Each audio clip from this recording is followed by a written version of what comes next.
Okay, good evening. Welcome to this another encounter to talk about the responsorial psalms. I hope you all did the homework. I did it because I live with the professor, so you better do the homework.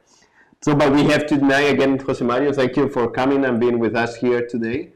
I hope all of you have your Bibles and your sacred scripture ready and your pens and notepads to take notes. And if you have any question along the way, so please just either you write it in the comments and I'll keep track of it, or you just keep it to the end and write it, and then today you could have some time to do a few questions.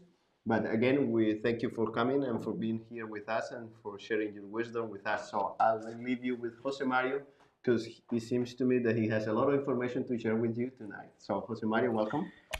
Thank you, Juanma, and thank you to all of you who came back after first session rushing through a lot of information. And we're going to start with a recap of the most important things that I think we should retain for this session. I'm hoping to this session to be more relaxed, take more time to reflect on the actual message of the first and second Psalms that we find in the in the first and second week of Advent. So with the slide that we have the recap, which is now on screen, we're just to remember that the Psalms are the human response to God's action. So we're going to find a lot of feelings in the Psalms since they are human response.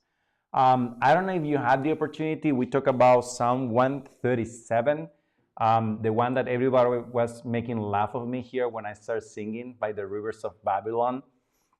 But if you had the opportunity to look for that psalm, you realize that the last part of the psalm, the ending of the psalm, it's a very shocking part of the psalm. I'm just gonna read very quick the last part, which is verses 8 and 9. It says, "O daughter of Babylon, you devastator, happy shall be who requites you with what you have done to us. Happy shall be the one who takes your little ones," that's one translation, or another translation may say babies, "and dashes them against the rock." Such was the feeling of powerlessness and feeling of anger that the people of Israel had during the exile, how they were separated from their lands, from their families, that this is the response that they have in the Psalm. This is very shocking. We usually don't hear this type of violent language in a Psalm.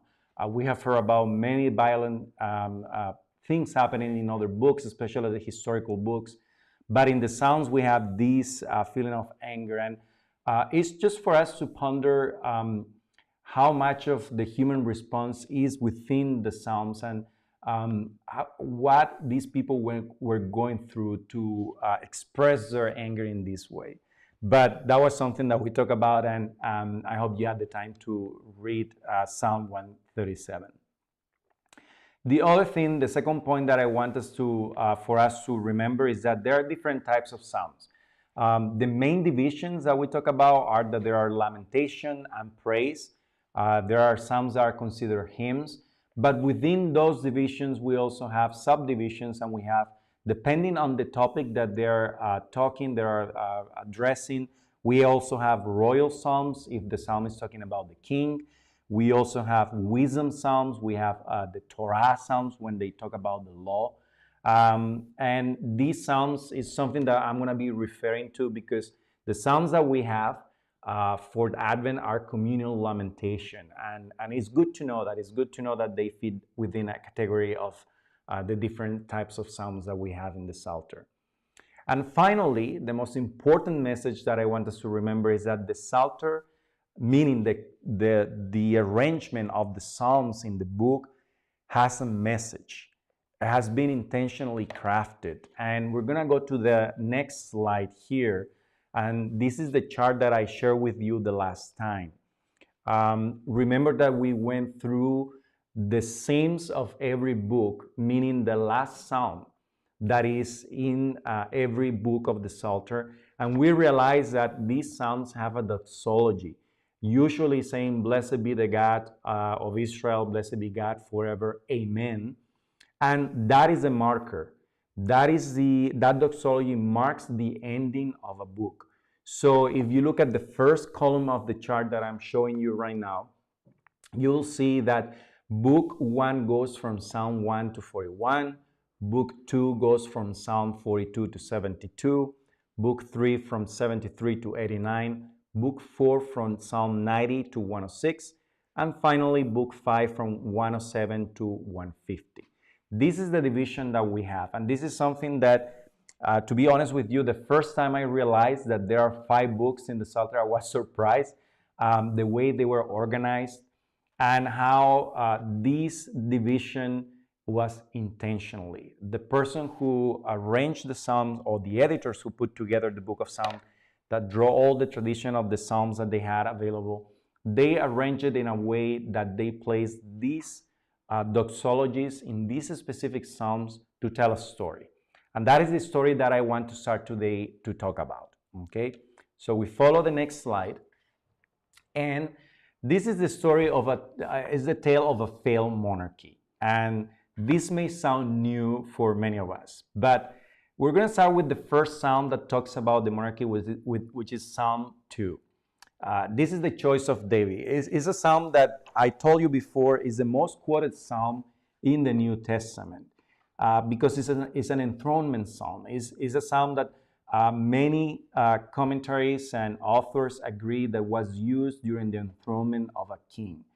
And that part that I have there, that small fragment of the Psalms that I have there, says, "I will tell you of the decree of the Lord. He said to me, you are my son. Today I have begotten you." Actually, this is also a quotation referring to Jesus in the New Testament.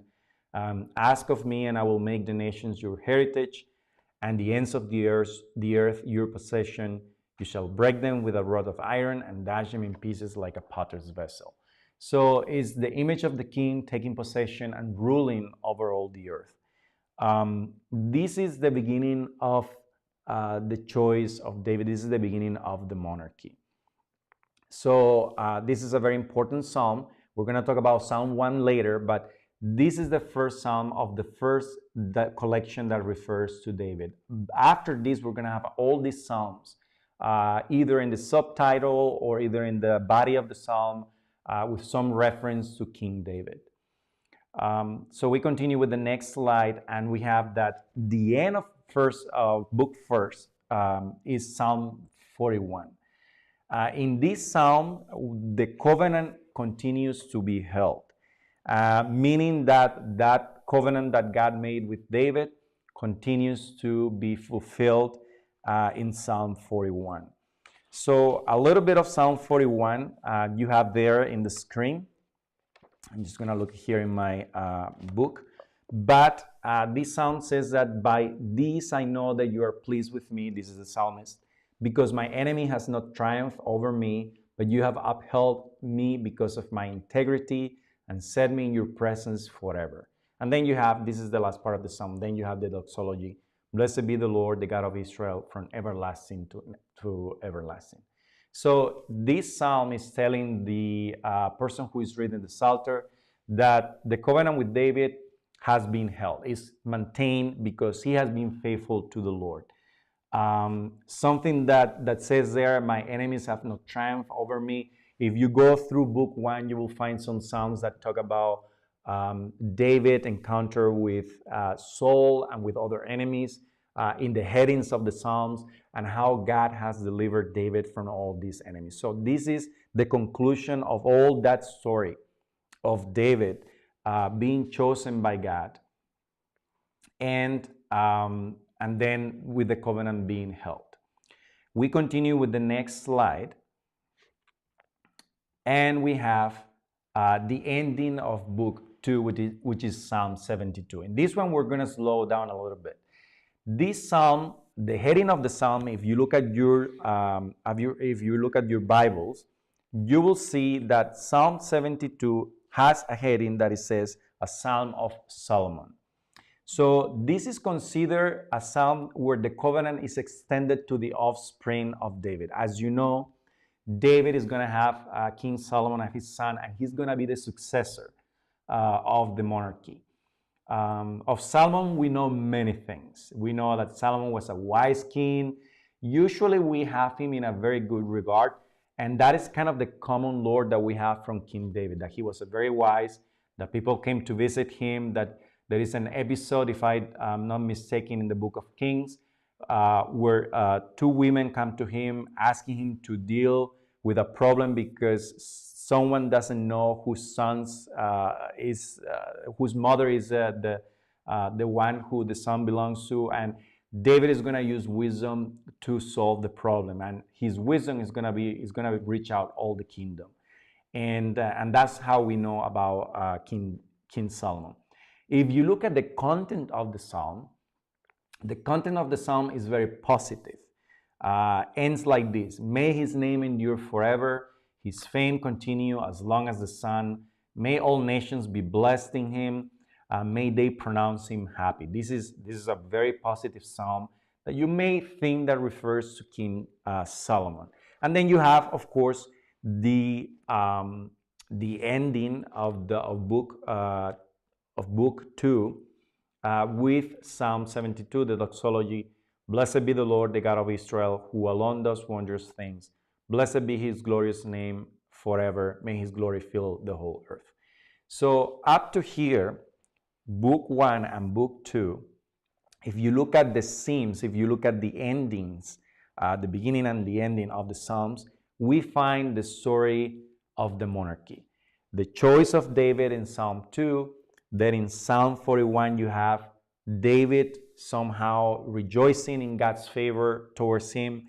And then in Psalm 72 we have the continuation of the extension of the covenant to the offspring of David. But there is a problem. The problem is that when we look at the Psalm 72, we look at the content is very positive. But the heading talks about King Solomon. Now, I told you that the common lore that we have of King Solomon is quite good. But if we follow the next slide that I have there, Solomon was not so wise as we think that he may have been. When you look at the book of Kings, Solomon is presented in the first part, from chapters 2 to 9, in the first book of Kings, he is presented as a successful king, to the point that he is the one who builds the temple for the Lord. David somehow wants to do it, but the Lord says, don't, you won't do it. Your offspring will do it for me.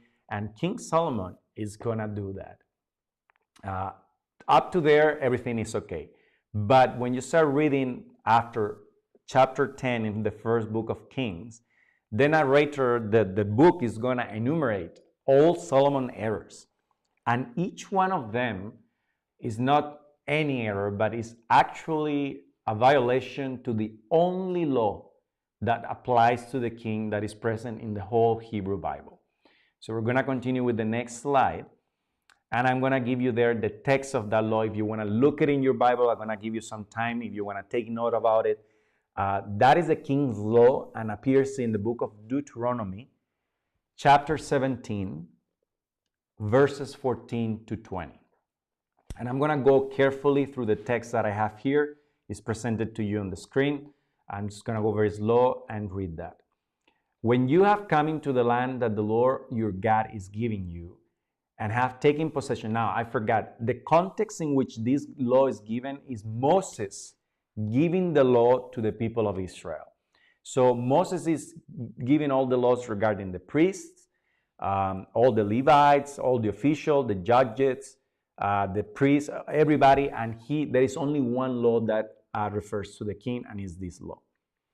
He says, and I just want you to notice how the fear of the king comes about in this law. He says, when you, meaning the people of Israel, have come into the land that the Lord your God is giving you, and have taken possession of it, and settled in it, and you say, I will set a king over me. It's not God saying, I will give you a king. No, it's the people of Israel saying, I will set a king over me. like all the nations. That is very key, because the people of Israel, they want to look like the other nations. And that is a no, that is a mistake. I will set a king over me like all the nations that are around me. You may indeed set a king over you, whom the Lord your God will choose, one of your own community. You may set a king over you. You are not permitted to put a foreigner over you who is not from your country, community. Even so, and here comes the conditions, he must not acquire many horses for himself, or return the people to Egypt in order to acquire more horses, since the Lord has said to you, you must never return that way again. Second, he must not acquire many wives for himself, or else his heart will turn away. Third, also silver and gold he must not acquire in great quantity for himself. These are the conditions, and then it follows one positive, if we can call it that way, imposition on the king. When he has taken the throne of his kingdom, he shall have a copy of this law. And when he says this law, is referring to the whole law of the Torah, written for him in the presence of the Levitical priests. It shall remain with him, and he shall read it all the days of his life, so that he may learn to fear the Lord his God, observing all the words of this law and these statutes, neither exalting himself above other members of the community, nor turning aside from the commandment, either to the right or to the left, so that he and his descendants may reign long over his kingdom in Israel. So there are some conditions. If the people of Israel wants to have a king, there are some conditions that the king must follow. And these are, I have to tell you that this is very unusual for kingdoms at that time, to have a law that rules over the king. Usually the king is the source of the law. When we think about Babylon or Assyria or Persia or even Rome, all the kings of that time, the king is the source of the law. But here, the king is not the source of the law. God is the source of the law, and there is a law for the king. This is very unusual, and this is how the people of Israel must operate. So let us continue to the next slide. And I tell you that Solomon, if you continue reading the first book of Kings in chapter 10, you will find that Solomon actually breaks every law that appears in the kingship law, which is very interesting. In 1 Kings chapter 10, you see that Solomon amassed an extraordinary amount of gold, exceeding all the kings of the earth. And I'm just going to read very quick. I just have it here prepared. It says that thus King Solomon, this is actually verse 23 in chapter 10, first book of Kings. Thus King Solomon surpassed in riches and wisdom all the kings of the earth, and the whole world sought audience with Solomon to hear from him the wisdom which God had put in his heart.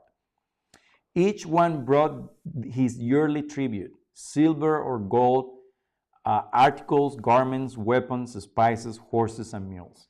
So King Solomon, the first part of the kingship law that it says, the last one that it says, also silver and gold he must not acquire in great quantity for himself. King Solomon actually brought that.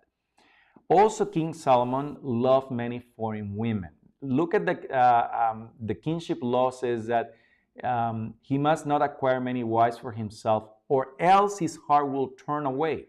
If you read the beginning of chapter 11 in the first book of Kings, you see that King Solomon loved many foreign women, besides the daughter of Pharaoh, Moabites, Ammonites, Edomites, Sidonians, and Hittites, from nations with which the Lord had forbidden the Israelites to intermarry, because he said, they will turn your hearts to their gods.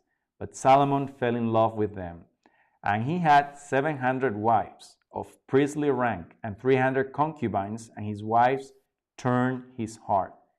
When Solomon was old, his wives had turned his heart to strange gods, and his heart was not entirely with the Lord his God, as the heart of his father David has been.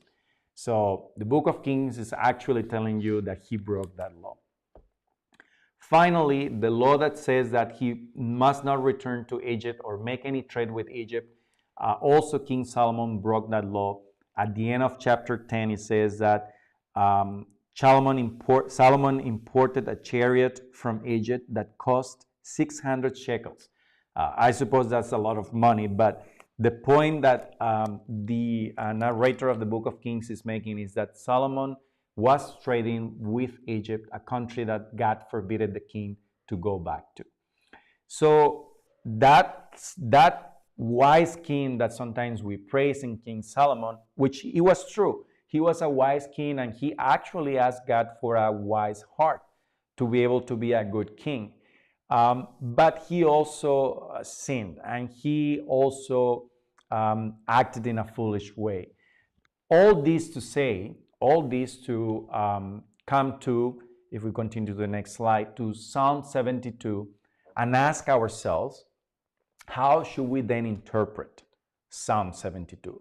If we have King Solomon in the title of the psalm, but then we have a very positive view of the monarchy in the content, in the actual body of the psalm, how are we to read this psalm? I haven't found a very satisfactory answer in the books that I've been consulting, and actually this is the psalm that I'm working for my thesis. I do believe that this psalm must be taken either as a prayer for an ideal king after the failure of Solomon, or as an irony. And I think that is more plausible. I think it's more interesting and more, I would say, enriching if we see the irony of placing Solomon in the title of a psalm that is actually talking of an ideal king. A king that the people is asking, may his name endure forever. After this, if you continue reading the book of Kings, chapter 10 and 11, you will see that God does break the covenant with Solomon because of the many things that he has done. So here we're going to do a parenthesis, and then we're going to go to the first psalm.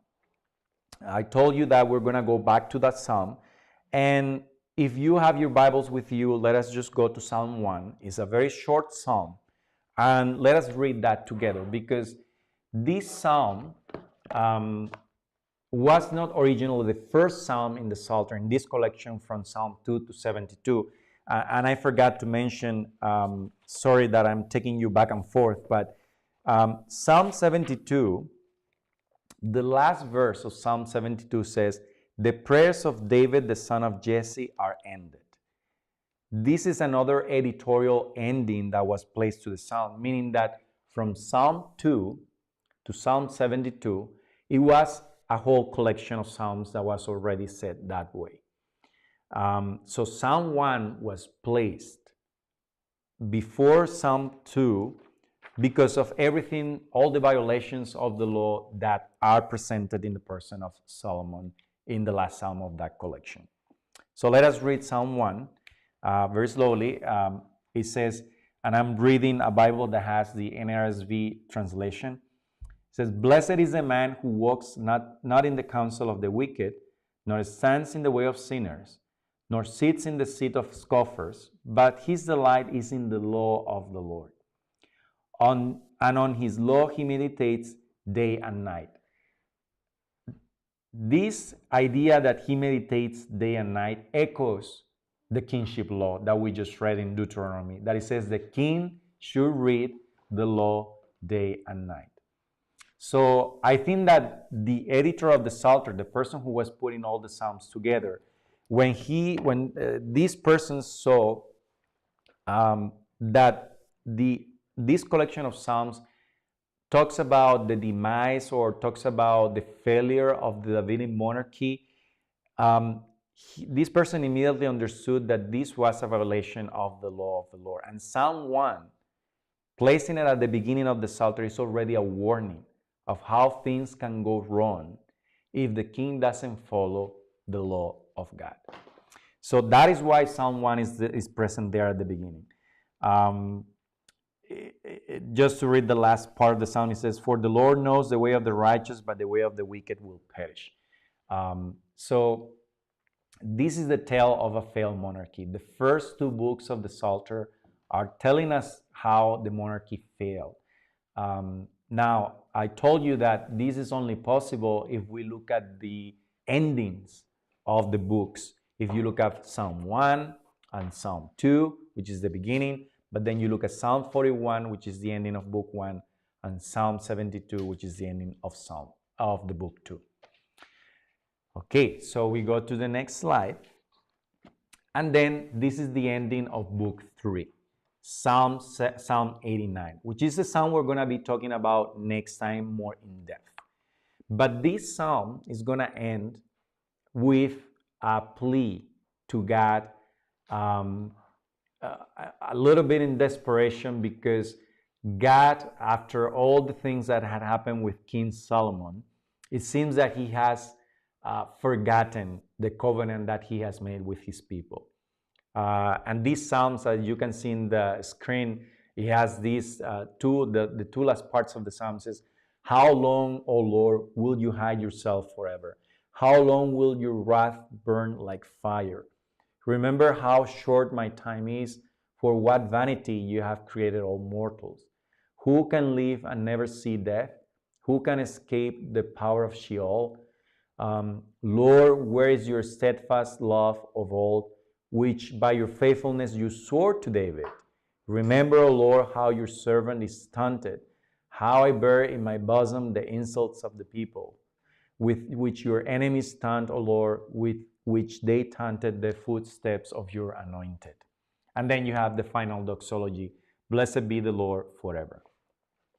While book 1 and 2 tells us of the failure of the Davidic monarchy, book 3 is going to tell you the state of the people after that failure. So in book 3, we're going to have psalms that are lament, psalms that are asking God why he has forgotten his people.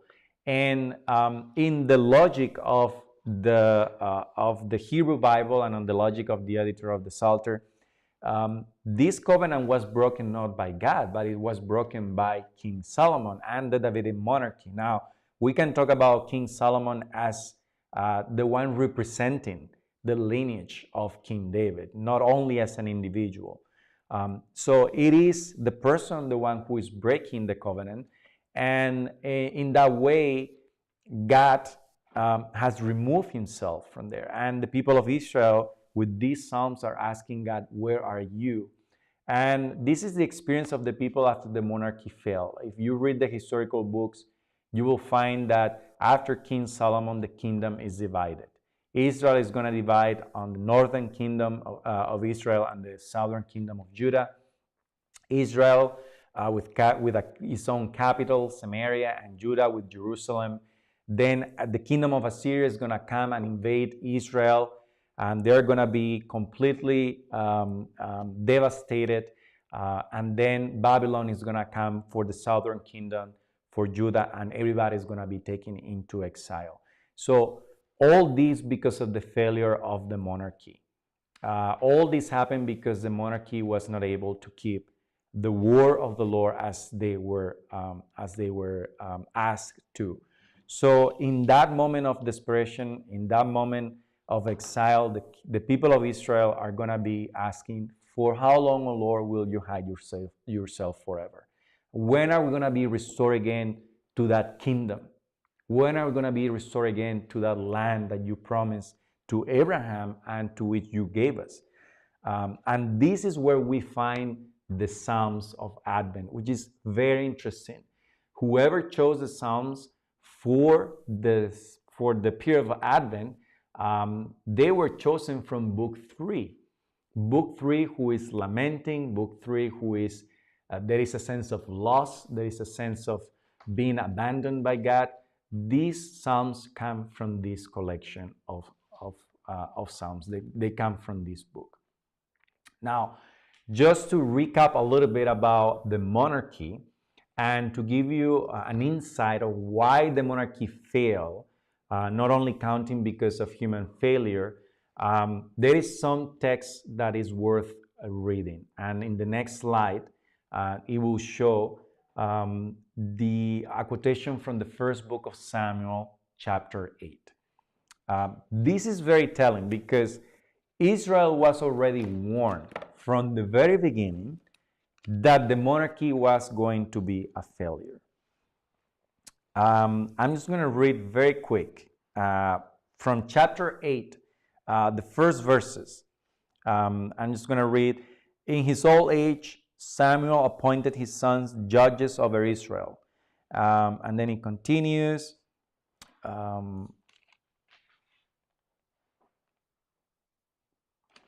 To verse 10, when Samuel delivered the message of the Lord, where the people of Israel are asking to be granted a king. And then he says, Samuel delivered the message of the Lord in full to those who were asking him for a king. And he told them, the rights of the king who will rule you will be as follows. He will take your sons and assign them to his chariots and horses, and they will run before his chariot. He will also appoint from among them his commanders of groups of 1,000 and of 100 soldiers. He will set them to do his plowing and his harvesting, and to make his implements of war and the equipment of his chariots. He will use your daughters as ointment makers, as cooks, and as bakers. He will take the best of your fields, vineyards, and olive groves, and give them to his officials. He will tithe your crops and your vineyards, and give the revenue to his eunuchs and his slaves. He will take your male and female servants, as well as your best oxen and your asses, and use them to do his work. So Samuel is warning the people that this idea of a king is not going to work. And it's not going to work because they already have a king, and that king is God. But the people of Israel, they want to look like the other nations. And this is happening in the first book of Samuel. And this is how the monarchy starts. The monarchy starts with a warning from God telling the people of Israel, you know, having a king may not be a good idea. But still the people of Israel wanted to do that. And when we start reflecting on the lament that we see in book 3, that we were going to see in the Psalms that we're going to be reflecting on, it is good to point out that this lament was self-induced. The people of Israel was warned that they are not to be wishing for a king, but still they wanted. And then God wanted them the wish to have a king. That's what we see in the book of Deuteronomy through Moses. But then he has some warnings, and he had some conditions for the king. And even with that, the king was unable to fulfill the word of the Lord, and that's when you have the breaking of the covenant. So this is the context. This is the tale of a failed monarchy. This is the context in which we have the Psalms of Advent. Now, this is everything I have to say about the shape that we have, the way that the Psalms are organized. Let us go then to the Psalms that we have for Advent. The next slide, in the first Sunday of Advent, if you remember, we have Psalm 80. And the refrain that we were singing was, Lord, make us turn to you, let us see your face, and we shall be saved. Lord, make us turn to you, let us see your face, and we shall be saved. We're talking that this psalm is within the communal lament. Many authors, many people, commentaries that I read, point that Psalm 80 is the prime example of a communal lament, where all the people are together asking God where he is. We're going to see that refrain, Lord, make us turn to you, let us see your face, and we shall be saved, is repeated. You will see it in verse 3, in verse 7, and in verse 19. The first image that we have there is God as a shepherd. It starts, give ear, O shepherd of Israel. And something that I would like to point out about the Psalms and about many prayers that we have in the Hebrew Bible, it's a grammatical point, but I think is worth sharing. Um, uh, these psalms start with an imperative, and we have it there. It can be seen in English. Give ear, O shepherd of Israel. The people of Israel, the desperation is so big that the tone is a little bit demanding. Give ear, O people of Israel, and that is a very interesting way to ask God to hear. Give ear. I mean, when you think of an anthropomorphical language use, anthropomorphic language used for God, we can see how the people of Israel are desperate, and I'm trying to find the best way to tell God to hear their plea. Give ear, O shepherd of Israel, thou who leads Joseph like a flock. The appealing to God as a shepherd is something that I think many of us we have prayed with, and we're going to talk about Psalm 23. The Lord is my shepherd; nothing shall I want later. But that is the first thing that comes to the mind of people of Israel when they are wandering in exile, when they seem lost. The first image that comes to them about God is the image of a shepherd. And that is a very beautiful image. And that is something that I think many of us, we hear, we see in paintings, but the question is, do we pray with these images that the Psalms are offering us? In moments of loss, whether we have lost a loved one, we have lost a job, we have lost a relationship, or even now in the middle of the pandemic, when we feel lost, how many times do we appeal to God, the shepherd? How many times we call to Jesus, the good shepherd? That is a good image to pray about. And I think the people of Israel, in this psalm of lament, are teaching us how to pray in a moment of loss, of being lost and abandoned. Also, there is another image. That is the image of the people as a vine. If you continue reading and you go to verse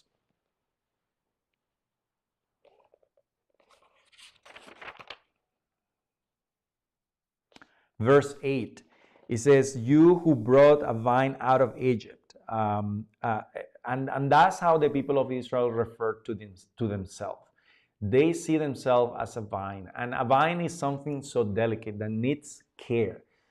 So God is not only the shepherd, but is the one who takes care of the vine. And a vine needs nurturing, needs water. So the people of Israel, they see themselves as fragile, vulnerable, something that needs to be taken care of. And that is another image that can help us in this time of Advent to pray. See ourselves as individuals, as vulnerable people, but also to see the church as a vulnerable vine. That's a good image also to pray about. So, in general, the psalm is reflecting on Israel's feeling of abandonment, a feeling of being lost and rejected. Just to share with you, when I was reading the psalm and I was reading for the talk, verse 4 and verse 17 really struck me in the psalm. The idea of how long will you be angry with your people's prayers? If we try to explore the feelings behind that sentence, how can God be angry with our prayers? And the people of Israel, that's how they were feeling that abandonment. And I don't know if any of us, certainly at some point in our lives, I included, I think we have felt ourselves lost. And maybe thinking that God may have been angry with us for something that we have done. And it's a feeling always to be careful about. I'm not saying that we shouldn't ask God if He's angry with us, but as we continue, as we will see, the chapter is going to end in hope. It's not going to end in lament. This is book 3. This is the middle of the Psalter. And for the last session, next session, we're going to talk about how the Psalter actually is going to end. But I think it is good exploring whenever we feel lost, whenever we feel abandoned, not to suppress those feelings, but actually pray with this psalm and ask God, how long am I going to be in this situation? When we don't know the extent, when we don't know the timetable of something, it's more difficult to bear with that difficulty. So I think it's a psalm that helps us a lot to understand, to go deep in our feelings of abandonment, and ask God with confidence and with the imperative that we see here in this psalter, in this psalm, pray to Him and asking how long is this going to be. The other, the last part of the psalm, but let your hand be upon the one at your right hand, the one whom you made strong for yourself. We as Catholics, of course, when we do exegesis, we know that the one who sits at the right hand of God is Jesus. And this is something that I found very interesting in the psalm, having that quotation there, having that ending in that way. So there is some hope. There is feeling of abandonment, but at the same time, the psalmist, the people, the communal prayer is telling God, let that one sitting next in your right hand be full of power to deliver us, to help us in our calamity. Now, there is an accompanying psalm for Psalm 80, and that is Psalm 23. If you pray with Psalm 80, I recommend that after praying with Psalm 80, you pray with Psalm 23, because Psalm 23 is the fulfillment of the prayers of Psalm 80.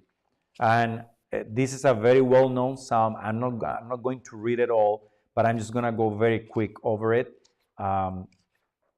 There are wonderful music composed based on this psalm. Um, in my Bible, it's actually entitled The Divine Shepherd. And it says, a psalm of David. The Lord is my shepherd, I shall not want. He makes me lie down in green pastures. He leads me beside still waters. He restores my soul. He leads me in paths of righteousness for his name's sake. So this is actually the answer to the prayers that we find in Psalm 80. How long, O shepherd of Israel? And here you have, the Lord is my shepherd. He has anointed me. He has sat me prepared a table before in the presence of my enemies. So it is actually the answer for that psalm. So we go to the last slide. I always feel that I'm running and rushing through all these, but I just don't want to overload with so much information. But it is fascinating, the psalm. So it is something that I like to share with all of you. The second Sunday of Advent, we had Psalm 85, also in Book 3, and also a lamentation, but this one is individual. It's not a communal lamentation, but individual lamentation. Lord, let us see your kindness and grant us your salvation. This was the refrain that we sang during the second Sunday of Advent. And again, just to share with you some of the verses that I find there very appealing. Will not you revive us again so that your people may rejoice in you? The first part of the psalm is again lamentation. Is asking God, where are you? Give us life. And interesting, give us life so that your people may rejoice in you. Not give us life so we can live our lives, but that we can be grateful with you, O Lord. That is a reflection of the covenantal relationship with God that is a little bit hard for us to understand. But for the people of Israel, the moment that God made a covenant with them, they knew that they had responsibilities with the Lord, but the Lord also had something to offer to them, and they asked for that. Where will not you revive us again so that your people may rejoice? Almost at the end of the Psalter, I find this image fascinating. Steadfast love, which is kindness, it's also translated as kindness. Kindness and faithfulness will meet. Righteousness, which is justice. Justice and peace will kiss each other. I find that fascinating. How the people of Israel is eager and is expecting to encounter justice and peace in their lives.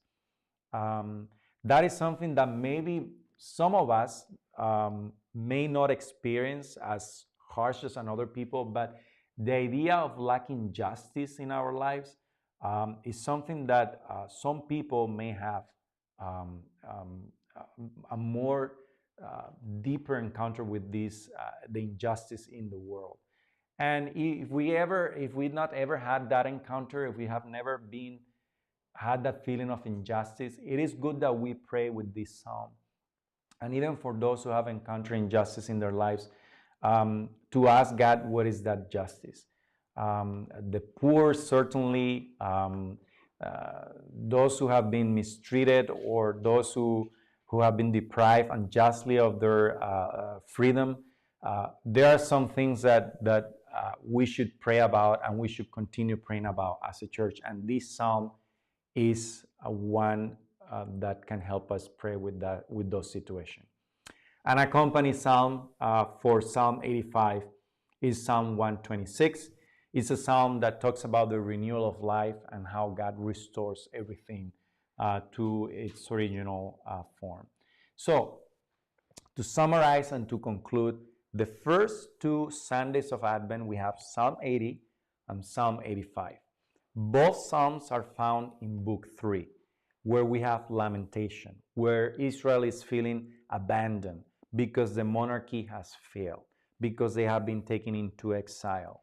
So these Psalms can help us pray, especially in those moments we feel abandoned, those moments that we feel that there is injustice in our lives. But at the same time, I have given you accompanying Psalms. For Psalm 80 is Psalm 23, and for Psalm 85 is 126. So we can pray then in hope or in thanksgiving for the restoration that we may have received from the Lord. Next session, and our last session, we're going to talk about Psalm 89, which is it's a key psalm for understanding the whole Psalter. I already gave you a glimpse of that psalm. It's at the end of Book 3. The only homework that I ask you is that you read that psalm. It's a very long psalm, but you can read that psalm. And we're going to reflect on how that feeling of abandonment is even deeper in that psalm. Okay, I think that's everything I have for today. I don't know if we're gonna have any question or. Yeah, we have somebody asking here, but I do have a question for you, and you mentioned that your whole theory, and this we have discussed this at the very first time, but I think it's for the sake of the people who are here listening. You talk about like the irony or of the tale of a failed monarchy, and this is because just happened today. We today read in the Gospel of Luke the Annunciation to Mary, and you know that there Luke talks about that the son of Jesus will be the son of the Most High, and the Lord will give him the throne of David, his father.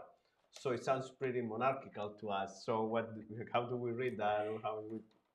It does, and that will be part of the conclusion that I have for you next class when we talk about the answer that God is going to give to all these pleas in book 4 and 5 of the Psalter.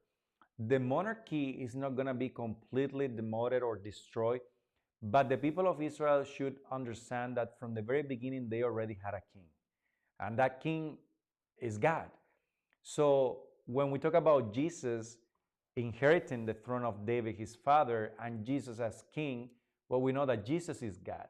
So Jesus is the ideal king that the people of Israel should have asked from the very beginning, not to look like the other nations, like to have a king to rule over them like the other nations have, but a different type of king. And the people of Israel, they just wanted to look like the others. And that was kind of the mistake given there. But again, I mean, the monarchy is going to go through a transformation in book 4 and 5. I'm going to talk about that in our next session.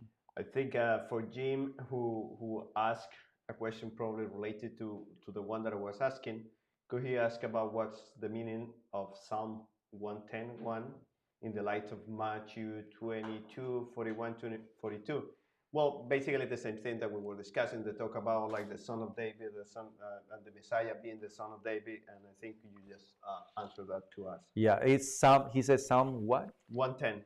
Psalm 110, which is actually 110. Yeah. 110, which is actually another royal psalm.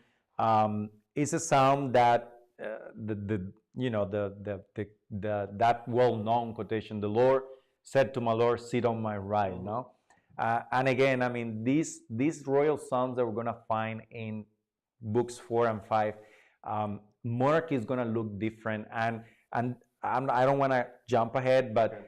Moses and Abraham they're going to play a role in redefining this monarchy, and we're going to talk about that in our next class. Okay, so thank you. Yes, I think it's those the questions that are out there. So, Okay. any other question? I know there was a lot of, I know between last time and this time, like the half part of this time together, give us a lot of information. But I think I know that there's some people that is talking about, yes, it's a lot of material. We know that, but I think it will give you the great context and the great background to be able to look at the Psalms with a different, hopefully with a different view. I think it is a mistake of us priests, especially me. I would very few times I would preach about the psalm, and about yeah, basically it's probably in my 7 8 years as a priest I've already preached probably like once or twice about the psalms. So it's a we do a very poor job in that because it's kind of in between, and I know for the parishioners of St. Richard's also there is a tradition here that during the Advent we just sing one psalm and all that. So we understand that, but we just thank you for all the information, all that you're sharing, and it's just as you mentioned, it's fascinating because this you clearly took us to who and what and all the shaping of the books that we sometimes I mean like we take it for granted that they just basically we feel like it came this way, but there is actually a reason to the madness behind the way people put together. And we're not talking about the people who put together like now, it's like way back when they put together the Bible, the sacred scriptures, and of course yeah, that's a Yeah. very good information.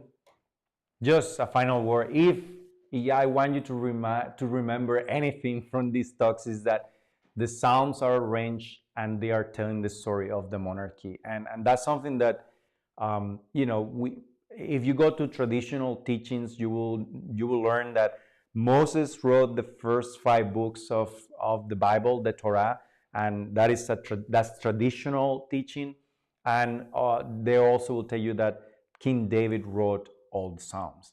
I mean that's kind of the teaching that we have, and in a way it is true. In a way, the Psalms are telling the story of this monarchy who failed but was transformed, and we as Catholics, our exegesis is going to allow us to say that that transformation is fulfilled in the person of Jesus Christ, Christ the King, that we celebrate at the end actually of the liturgical year. So, Jose Mario, thank you very much for all that you do for us here in these presentations. And I know you put a lot of work and effort into it, and we appreciate that. And we are always ready in this Catholic community in Central Racine and all the friends to the Catholic community in Central Racine. We are always ready to get on to hard topics and heavy topics. So we thank you for that. And anyway, so thank you for connecting with us. And I know it's late and you probably are tired of a long day of work. So thank you for tuning in and spend this time with us. And hope you have a wonderful night and enjoy the rest of the evening. And see you tomorrow at Mass, 9 o'clock.